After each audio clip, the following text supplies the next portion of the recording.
ભુજની કે હોસ્પિટલની બાજુમાં આવેલી સરકારી પડતર જમીન પર છેલ્લા 35 વર્ષથી રહેતા માલધારી પરિવારો વિરુદ્ધ હોસ્પિટલના ટ્રસ્ટીઓએ અરજી કરતા તંત્ર દ્વારા તપાસ કરવામાં આવી હતી અને ભુજ શહેર મામલતદાર કચેરીમાં કેસ ચાલ્યો હતો. કેસના અંતે ભુજ શહેર મામલતદારે ગત તારીખ 17 ઓક્ટોબરના રોજ દબાણો ખાલી કરવા નોટિસ આપવામાં આવી હતી. દિવાળીની રજાઓ પૂર્વે જ શહેર મામલતદારના નિર્ણયથી નારાજ પક્ષકાર એવા માલધારી પરિવારોએ જિલ્લા કલેક્ટર સમક્ષ રજૂઆત કરી હતી. દરમિયાન આ મામલે 10થી 11 જેટલા માલધારી પરિવારો સાથે અન્યાય થઈ રહ્યો હોવાની લાગણી સાથે ગુજરાત હાઈકોર્ટના દ્વાર ખખડાવવામાં આવ્યા હતા. સમગ્ર મામલે તારીખ 3 નવેમ્બરના રોજ ગુજરાત હાઈકોર્ટમાં વકીલ મારફતે મામલતદાર નિર્ણય સામે સ્ટે ઓર્ડર મેળવવા પિટિશન દાખલ કરવામાં આવી હતી.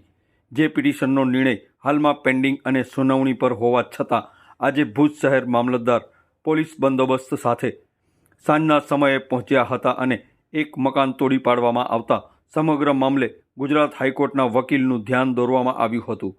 પોલીસની હાજરીમાં આવતીકાલે બપોરે 3 વાગ્યા સુધી દબાણો ખાલી કરવાના કબૂલાત પત્ર પર સહીઓ કરાવી લેતા ગુજરાત હાઈકોર્ટના નિર્ણયથી પહેલાં જ તંત્રના અધિકારીઓની ઉતાવળે અનેક સવાલો ઊભા કર્યા છે. બીજી તરફ 35 વર્ષથી વાડા બનાવી રહેતા માલધારીઓએ પણ લાંબી કાયદાકીય લડત માટે તૈયારી કરતા આ પ્રકરણ ખૂબ ચર્ચામાં આવ્યું છે. માલધારી પરિવારો ગુજરાત હાઈકોર્ટના નિર્ણય તરફ મીટ માંડી બેઠા છે. એ દરમિયાન તંત્ર કેવું વલણ અપનાવે છે તેના પર સૌની નજર મંડાયેલી છે. મારું નામ હારૂન નોડે. મારી સાથે જે ભાઈ છે એનું નામ ઇકબાલભાઈ નોડે છે અને અમારા સંબંધી છે. ભુજ તાલુકા નોડે સમાજના અમારા પ્રમુખ છે.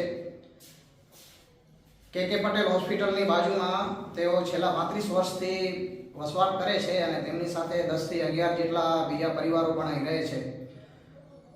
આ પરિવારો વિરુદ્ધમાં હોસ્પિટલના ટ્રસ્ટ દ્વારા એક અરજી કરવામાં આવી, જેની અંદર આ દબાણો છે એવી રીતનું આક્ષેપ કરવામાં આવ્યું છે અને એના માટે મામલતદાર સાહેબ પાસે કેસ ચાલ્યો હતો, જેની અંદર અમે અમારા વકીલ મારફતે એમણે જવાબો રજૂ કર્યા છે અને 2 થી 3 જેટલી તારીખો પણ પડી છે. પરંતુ મામલતદારશ્રીએ એમના વિરુદ્ધમાં નિર્ણય લઈ અને ગત તારીખ 18ના રોજ દિવાળી વેકેશનથી માત્ર 1 દિવસ પહેલાં 1 અથવા 2 દિવસ પહેલાં તેમણે દબાણો ખાલી કરવા માટે નોટિસ પાઠવી હતી. ત્યારબાદ જિલ્લા કલેક્ટર પાસે તેઓએ રજૂઆત કરી અને નામદાર ગુજરાત હાઈકોર્ટમાં આ મામલતદાર સાહેબના નિર્ણય ઉપર સ્ટે ઓર્ડર લેવા માટે પિટિશન દાખલ કરેલ છે.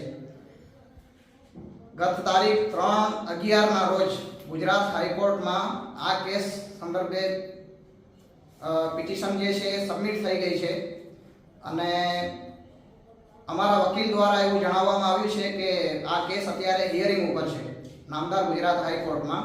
પરંતુ નામદાર ગુજરાત હાઈકોર્ટના કોઈ પણ નિર્ણયની રાહ જોયા વિના અને સમગ્ર કેસ સબજુડિસ છે અને મેટર અત્યારે પેન્ડિંગ છે નામદાર ગુજરાત હાઈકોર્ટમાં. પરંતુ ન્યાયતંત્રને અવગણી નામદાર ગુજરાત હાઈકોર્ટની રાહ જોયા વિના આજે મામલતદાર શ્રી ભુજ શહેર દ્વારા પોતાના પૂરા લાવ લશ્કર સાથે પોલીસ બંદોબસ્ત સાથે કાર્યવાહી કરવામાં આવી છે અને એક મકાન તોડી પાડવામાં આવ્યું છે અને જો ખાલી નહીં કરો તો આજે રાત્રિ દરમિયાન 11 મકાનો અમે તોડી નાખશું એ રીતનું વલણ અપનાવતા ડરી ગયેલા માલધારીઓએ એવી લેખિત કબૂલાત આપી છે કે અમે આવતીકાલે 3 વાગ્યા સુધીમાં જે અમારા મકાનો છે એ ખાલી કરી આપશું. તો જે રીતે મામલતદાર સાહેબે વલણ અપનાવ્યું છે ખરેખર નિંદનીય છે. જ્યારે નામદાર ગુજરાત હાઈકોર્ટમાં મેટર છે અને હિયરિંગ ઉપર છે આખી વસ્તુ, તો ન્યાયતંત્રનું સન્માન જાળવવું જોઈએ. અધિકારીઓએ પોતાની સત્તાનો ઉપયોગ કરતા પહેલાં થોડું વિચારવું જોઈએ અને ક્યાંક ને ક્યાંક અન્યાય ન થઈ જાય અને ન્યાયની સર્વોપરિતા જળવાય એ રીતે કાર્યવાહી થવી જોઈએ.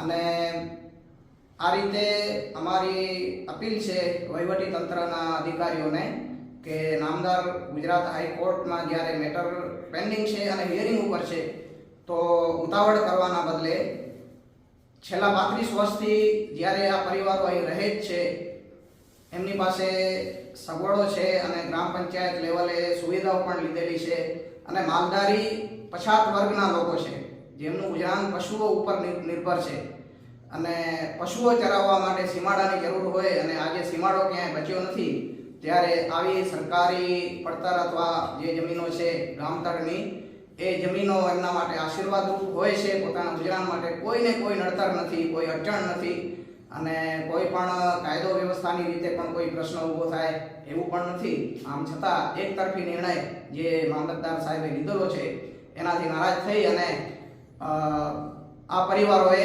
ગુજરાત હાઈકોર્ટમાં દા નાખી છે. તો અધિકારીઓને એટલી વિનંતી કે સત્તાના મદમાં આવી અને ક્યાંક ને ક્યાંક ન્યાયતંત્રનું માન સન્માન જળવાય એવી કાર્યવાહી થાય અને થોડી રાહ જોવામાં આવે તો એ સૌના હિતમાં રહેશે. અને અન્યથા જો અમારા વકીલના કહેવા મુજબ જો આ મેટર સબજ્યુડિસ છે અને હિયરિંગ ઉપર હોવા છતાં જો અધિકારીઓ ઉતાવળ કરતા હોય તો એ અધિકારીઓને પણ નામદાર ગુજરાત હાઈકોર્ટના કઠેડામાં લઈ જવામાં આવશે અને એમનું પૂછાણું લેવામાં આવશે અને કાયદાકીય લડતમાં એમને પણ પક્ષકાર બનાવવામાં આવશે. એટલા માટે વિનંતી છે કે આ પ્રકરણમાં ન્યાયનું તત્વ જળવાય અને ન્યાયતંત્ર આપણા દેશનું જે સર્વોપરી છે એનું માન સન્માન જળવાય એ રીતનો કોઈ પણ નિર્ણય લેવામાં આવે તેવી અમે ફરીથી વિનંતી કરીએ છીએ.